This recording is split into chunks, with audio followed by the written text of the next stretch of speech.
No shots.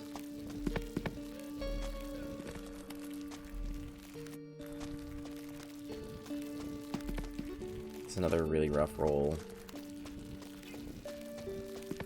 It really should have been caught right there. I don't even know if it's going to be caught here. I think it's going to keep going. Yeah. Stay on one of the sides. Stay on one of the sides. That's all I ask. Either one. Wait. No. Please just stay on the right side. Stay on the right side. I know it's going to hit that. I don't want to bounce out. It does. Well. No way. No way.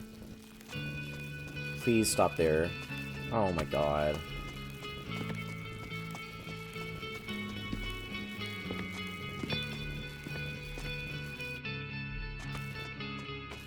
I don't know if it is RNG either, if the game is just designed like that. Like, I don't know why there would be those things on the side to catch it if the stuff is specifically blocking it.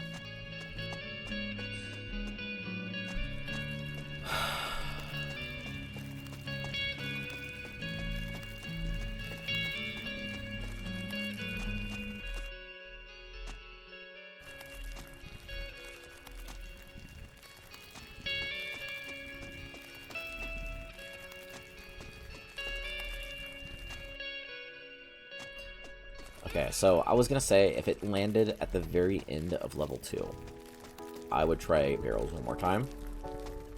But at this point, I am just gonna do some sort of highlight video. Shouldn't be too hard to edit, especially if I do it from clips. If I do it from clips, that could actually be really good. Because like exporting the full video not only is gonna take a really long time to download, it's gonna take a really long time for me to find the exact place I want to clip it. I need to do another Streamlabs notification. That's kind of weird.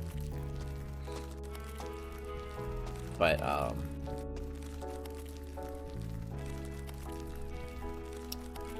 so if I were to do clips, I think that actually wouldn't take too long. Just to be able to kind of skip through the video and find the stuff I want to put in the video. I could do that. That shouldn't be too bad. It's probably going to be really not great. The editing probably will not be great, but I think it will do the job in terms of having bite-sized pieces of my stream that people can watch. So let's make that goal number 1. Is try to do some sort of montage highlight video, something like that for the week. Number 2 is not only advertise the stream like when I'm starting to stream, but try to do a better schedule. Not even necessarily schedule. Try to announce the streams before the actual stream. Be like, hey, stream tonight, 7 p.m., playing this game. Post that on Twitter. Post it in your Discord. I have a lot of socials that, again, people are not a part of, so it's not going to go to a lot of people, but building that habit, I think, is going to be really good. Because one of the things, too, right, is people will, like, people might be able to find my stream, stumble onto my stream, but if I don't have those good habits in place, like they won't know when I'm streaming, they won't know when to like expect me to be streaming. So I think doing, again, streaming more consistently and trying to schedule that stream a lot more will be very far, especially when I start actually starting to get viewers, which again might take a while, but I think it will be okay.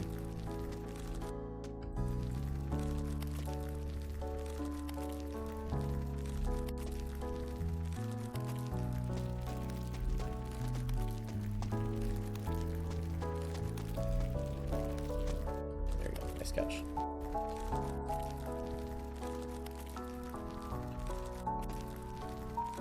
Another tough thing, that's part of the reason I got into that speedrunning rabbit hole with this game here specifically, but another thing that kind of got me thinking is a lot of the streamers that are very big have some sort of thing that they're good at. So either there's people that are like very good gamers, right? So like you can have a really good Overwatch streamer, very good at the game, so you watch them because you know it's going to be good gameplay. Or you have people that are very like eccentric personalities, right? So like XQC or Ninja or stuff like that. Very like eccentric personalities, very entertaining to watch. I think there is another subsection too that is just people that have funny voices. Like the first thing I think of is Jay Schlatt, right? You have Jay Schlatt, who is very strong Brooklyn accent.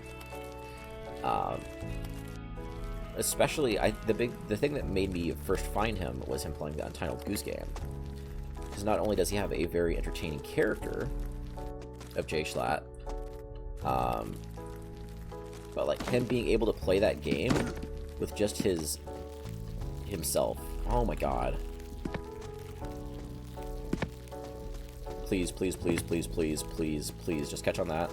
Slowing down a little bit. Okay. Yeah, like, you have Jay Schlatt, you have Moist Critical's another one.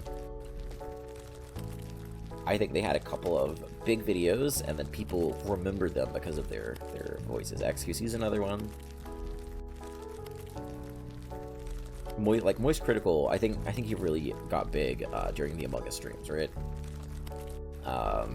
People would play Among Us, or like Pokemon, for example, has a big following, would play Among Us, people hear Moist Critical, and then they're like, damn, this guy's got a notable voice. I think that's not the entire thing, because all of those streamers I mentioned are very good streamers, very entertaining. They do a lot of consistent content, so they are very good. But I think that's like another thing that like could be like sort of a draw. That's something that people will notice right away when you get to their stream, and I think that is a very difficult thing to kind of find. Like, I need to find that hook, basically.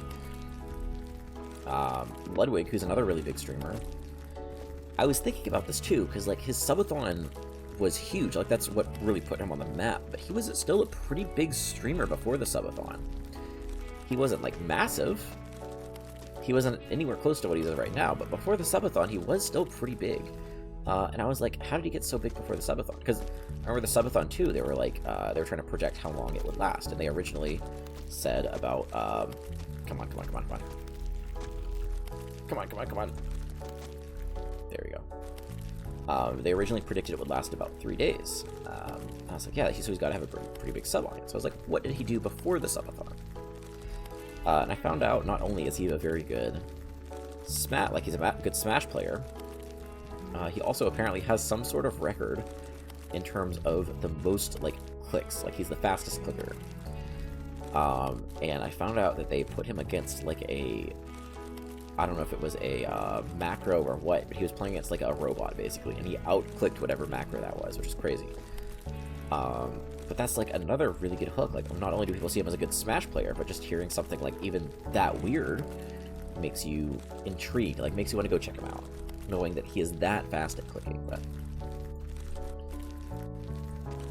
it's not like that the most useful. It's not, again, like, it's not super entertaining to just watch someone click, especially for an extended amount of time. Like, you can watch it like once, like watch a clip and you're like, it's pretty cool.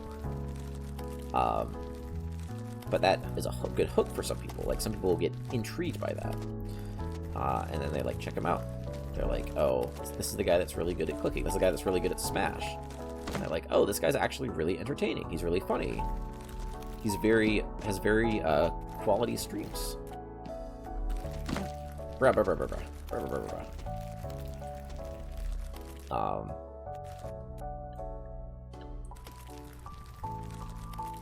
So that's another reason oh yeah, that's where I was going with the story. That's another reason that I wanted to try to get a speedrun in this game, because like, it's something, like, right? It's not gonna mean a whole lot to a lot of people, but it's something. It's a place to start. I could be like, some people were like, oh, I sped run Lethal Company, right? Fastest 10 quota, right? So you want to watch that, like, let's look at some really good Lethal Company. But for me, it's like, I got 4th on Game of Sisyphus and the speedrun leaderboards. It's like, no one cares. But for me, it would mean something. Surely I'm able to finish this level here. The first two, I think, I've been getting pretty consistent. Another thing too I want to mention, I don't know if I mentioned this before, but I have this theory that, oh no, I mentioned a slightly different theory. So, you know when you were like in middle school, when you were in 7th grade, you were doing algebra for the first time. You're like, this is so hard. It took you forever to learn how to do it. But then you think about like skip up to 11th grade. You're doing pre-calc, or doing like full-on calculus sometimes. There we go. Good place to stop. Let me finish my statement here. But then you go back and you look at that algebra, and you're like, that's so easy. I think this game is a really good example of that. I can tell the further on you go, the easier those first couple levels are. So like when I first started, those first couple levels were just so hard. But the barrels has been killer to me. Can I just... Let me try this. Can I just scout out everything?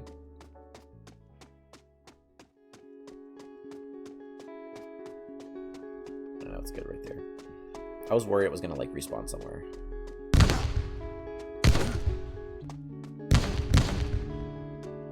Okay, so I need to check this too.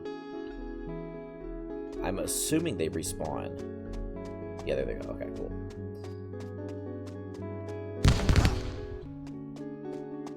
So, I keep getting to this one here and getting caught on this specifically. But then you go up here. Oh, this is brutal. So you're gonna have to basically push it up here, pause right here, and then go left, like you did before. Right? Again, you have that last... You have that one at the end right here. There's a place you can like kind of park it, right? And then just clear all the barrels. That might be a good strat too. Maybe, if you're lucky, you can park right here. Especially like, let's say you have it, you push it up here. That's a bad example. Maybe you can do that down here though. It's probably respawn. Just say you blow these up. Blow all three of these up. I don't even know if the ball would catch right here. I think it'd be a little bit too small, but if you do that and then you run up here and you go boom, boom, boom, boom, boom. Right. Let's just say you clear all these. They are now respawn. So it is a really small for these.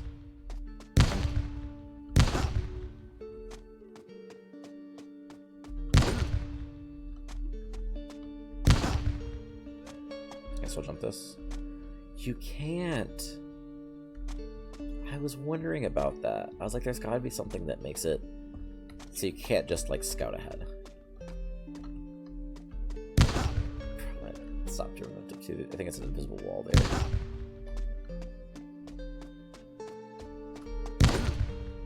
If you jump, it just pushes you straight up, which is kind of sad. But...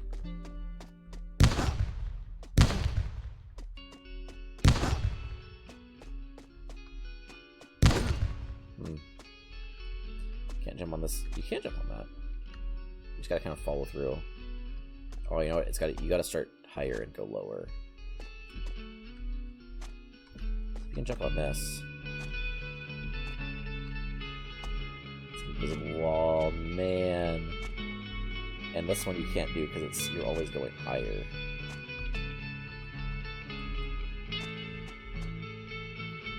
But this one is... It kicks it up. And then you have little triangles that are the slopes. Oh, it goes down. No way.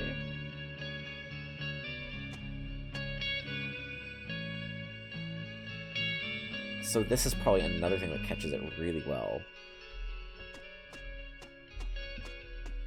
I don't know if this is... So there's nothing really angular about this, though, that catches it. Unless you have those middle ones are all up, then it kind of might roll to the side and catch here.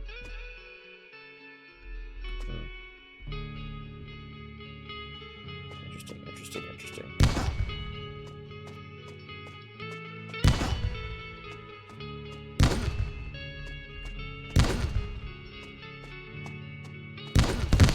There we go. I was trying to get that line.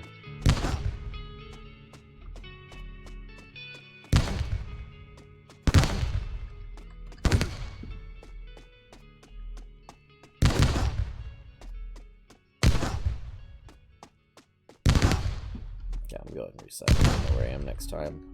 No, did not mean to do that.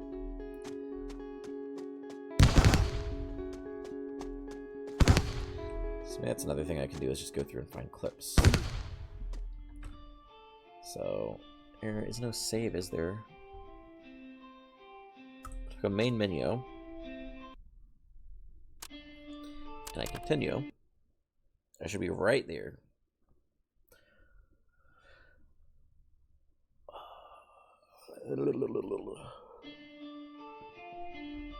Beautiful. Okay. So yeah, again, let me. I'm gonna go ahead and repeat my goals for next week. Is post both before I'm streaming and when I start streaming. Number 2 is try to get a highlight video of some sort.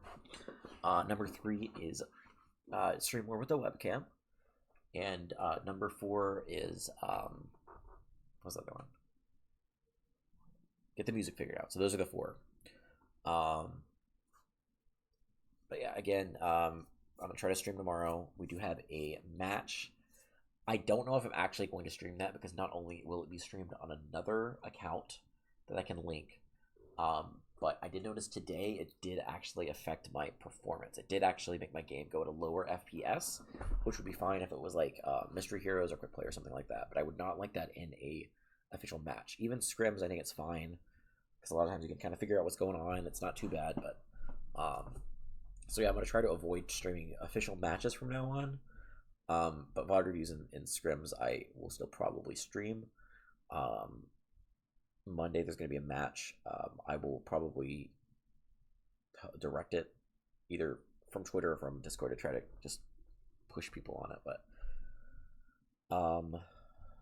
what's the other one? That I might stream tomorrow. Again, we have a match tomorrow, so it probably would be before or after that. Sunday will be a probably go pretty late. I don't work that next Monday, so I would be willing to go a lot later into the night than I am today.